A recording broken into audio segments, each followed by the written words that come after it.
this is our coffee corner. We keep our coffee machines here.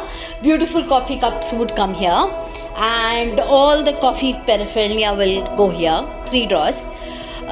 This is the sink, of course, and the cups and glasses. This would be the tea corner with all the paraphernalia for the teas. This is our induction.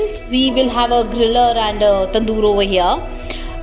The crockery cutlery goes here. This one is our medicine cabinet. Odd place, I know.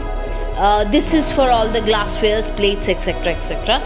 We keep rest of our plates, etc. over here. These 4 drawers go for plates, bowls. This is the fridge, and this is our tall unit.